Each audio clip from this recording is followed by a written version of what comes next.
Okay, it took us about 10 minutes to grind all of our edges. I used mostly the flap disc for all the flat surfaces. I showed you how I had it clamped up between two boards. I turned it around, did the same thing on this side, and I've got everything. It's pretty smooth. Then I used the belt sander mostly for coming in here and getting the rounds and getting it all smoothed out. I know you can't really see in the video too well, but that's actually pretty smooth right there. You really want to use a light touch. If you bear down on it, now you see some leather that's a little bit darker than the other, and I'm not really concerned about that. It's not really burned. It's, I guess you might call it a little bit of a burn, but it's not really burned. It's just a little higher polished right there, and that's okay, because as we progress through, you'll see how we're going to make everything blend in. Now, right now, I have a tool that I don't have a homemade one of this. This here is a purchased item, and it's a beveling tool. And it's really a pretty important step if you want to get a good quality finished looking product when you're done. Now, I have used a razor blade. You could use this and come in, and what you're going to do is you're going to skewer a bevel on the edge of it. And even with this, it's not going to be perfect looking when I get done with it, but when we get to the final stages, you'll see how a little bit of imperfection is quickly done away with. But what we're going to do is we're going to go all the way around, and we're going to put a 45-degree bevel. It's not a very large one, and we're going to do it on both sides.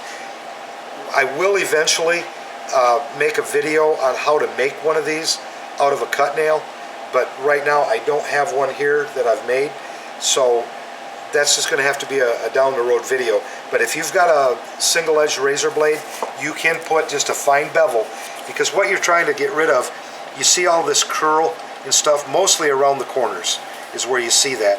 You're trying to get that off there, but you've got a squared object. This is for wear. This could be up against your body. You don't want anything like that.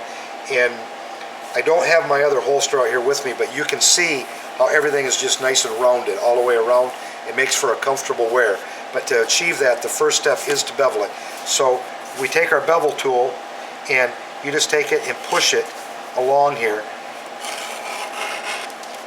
and just cut a little bevel across. Is all you're doing.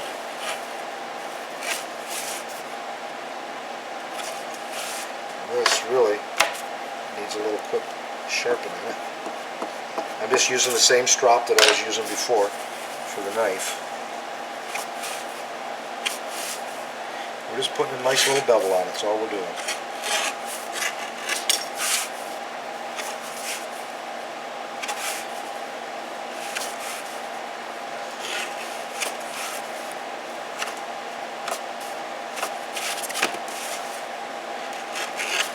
It's a pretty fast step, but it is a pretty important one. If you were to do this with a razor blade, it'd probably take you 15 minutes to do it with a razor blade.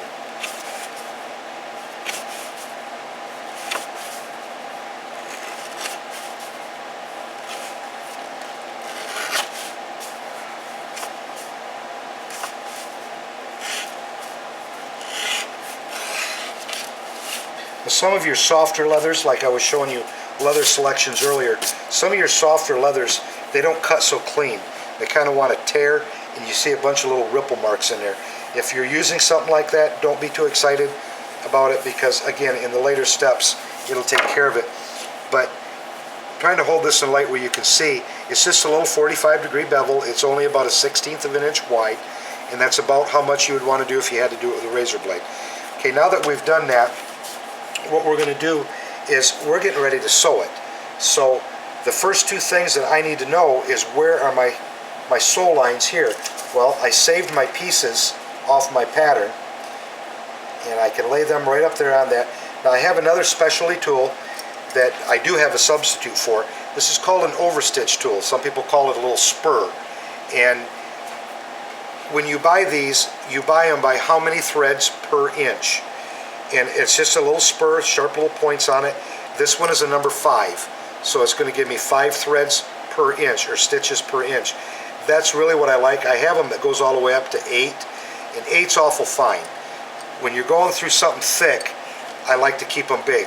I don't use my 8s unless I'm doing something really thin.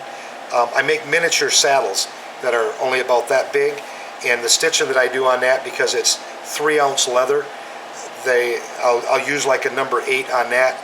But pretty much anything thicker than that, I like to step up to a 7 or a 5, and this is the 5.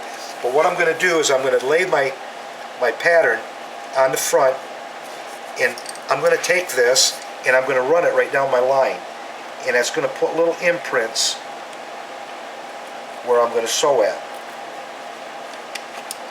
Okay, then I'm going to take my other piece that made it up next to it. Now, rather than coming in from this end and putting that end on and doing it, if something's happened in the grinding process that I've changed the length of my holster, then all of a sudden I'm changing the size of my opening. I can't do it that way, because when you grind it, you're not going to be 100% perfect on your pattern. So bring this one in here now and butt up to it, because this is the one that was made off the gun. This is the one that's determined the size that I need. Now I'm going to follow around it, and I'm just going to go real slow here and follow my line. And this is going to represent my sew line. And where each one of these points is going to end up being a thread or a stitch. So this is the spacing that you'll get. Okay, now if you can see in the video all the little points that I have right there. Okay, all the little points is where it's going to be a stitch. Now I've established this is what's going to be open. If you remember, we used the pattern to glue them together on the inside. Well, that's pretty much right where my glue line is going to be on the inside. So everything in between there is going to be open. So now we've got to do that, but I also need to go around the outside edge. And again, I have a specialty tool. It's a groover, is what it is. And this actually cuts a groove into the leather so that when I sew it, it's recessed. But it also marks how far in.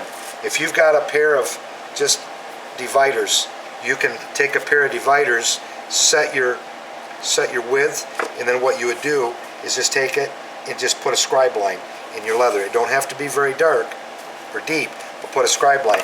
I'm actually going to use this one because it grooves it, and I'm going to start right where my stitching ends, and I'm going to actually cut. I don't know how well you can see because I'm right-handed, but I'm just cutting a little teeny piece of that leather out of there, and it's just making a very small groove around there, and I'm only going to do it on the outside of where I'm stitching, and that's as far as I'm going to go on that side.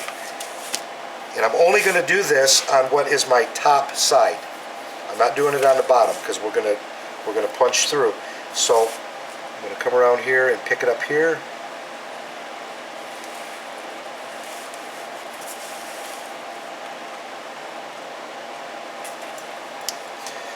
Now these tools I've had for quite a while. When I bought them, I think they were around $12 a piece when I bought each of these 3 tools. They're very, very, very needed tools when you're doing a lot of work and you're doing it to sell it and you really want it to look good. So for right now, this is all we're going to do is these. Now I'm going to take my overstitch tool and I'm going to go right back around and run it around the groove that I just made. And once I get done with that, I'm going to get set up for the next step, and then we'll show you what our next step is. Okay, my son was just telling me that I wasn't getting things into the camera eye very good for you to be able to see. So this is the overstitch tool, and that's the baby spur. This is the number 5. I didn't get it close enough for you to see. And this is a little closer view of the bevel tool that I use. This one I'll be able to make, to show you how to make. And this one is my groove tool, and it's adjustable, and when you put it down on the edge and follow it, when you follow it on your leather, then this has got a little hole through it. It's a little sharp thing. I might be able to try and figure out how to make one of them for you too, but anyhow, you can, as I indicated, use your dividers to get your groove. And as far as putting the hole spacing, you can do the same thing with a pair of dividers. You can set what you want for a size, and you can take it and just walk it right on around and just keep walking it, and use that to puncture your leather along whatever line you're trying to follow. So you can get by without the overstitch tool. But one of the things that is nice about the overstitch tool is when you're all done sewing, I'm not a machine, this is all hand sewed. My tensions are not perfectly the same, so some of my stitches will be a little bit more raised than others. So when you get done, you take your overstitch tool and run it right over top of your threads, and it just levels everything out.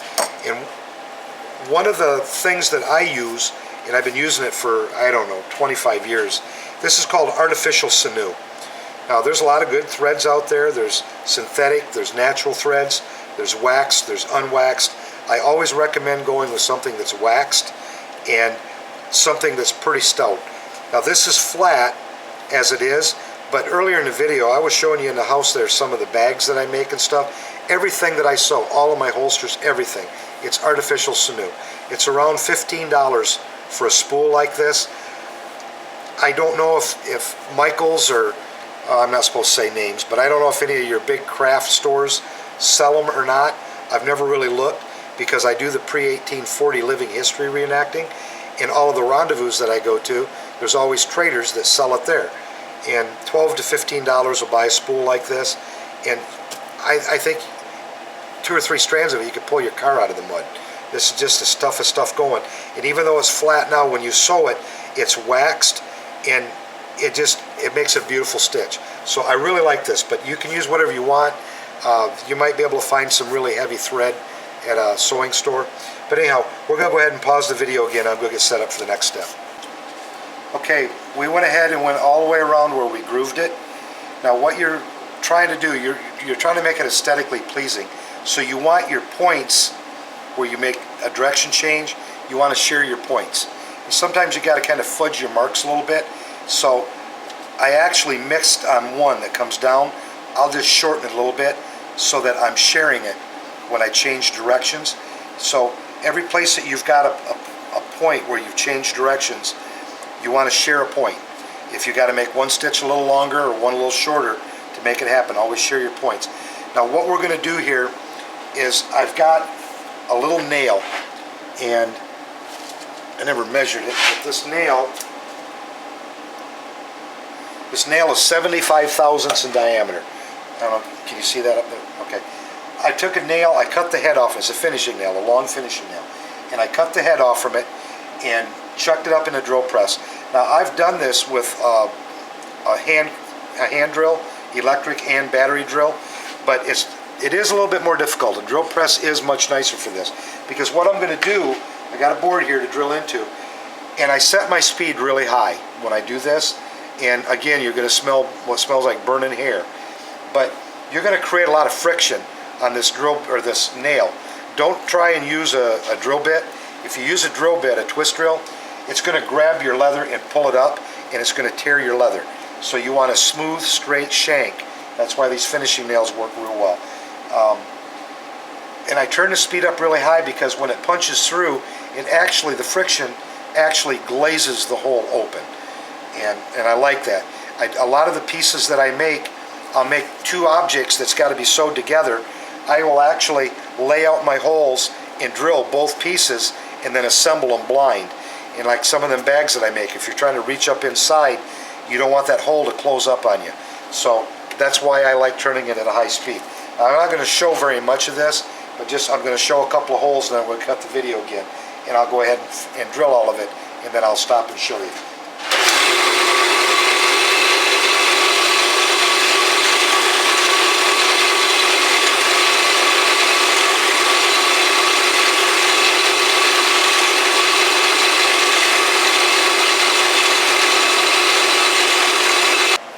Okay, we took it back over to the drill press and put the rest of the holes in.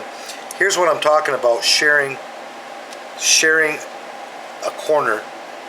And right here on this one here, I had to throw an extra one in and kind of move that one over a little bit to make it flow. When it's sewed, you'll never notice that, but that way I'm able, all of my corners where I change directions, I'm able to share a point. So now what we're going to do is we're going to put our belt loops in, and I'm going to take the same template or pattern that we've been using. I'm going to lay it right back up here, and we've got to put that in there. So what I'm going to do, this is a wood chisel, and I got to tell you, I really don't know another way of really doing this well.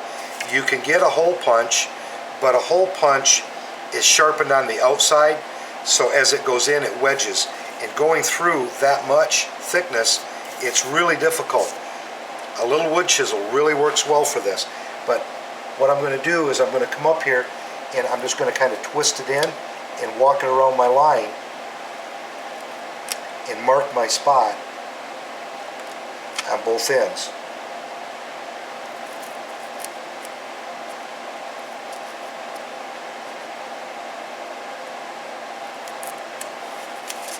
Okay, I've marked my lines out,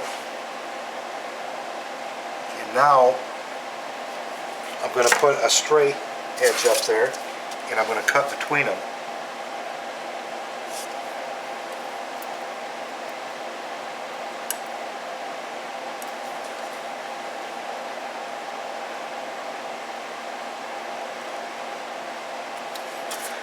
Now, I have to go through 1/4 of an inch worth of leather, and it's going to take me a few minutes to do a hole.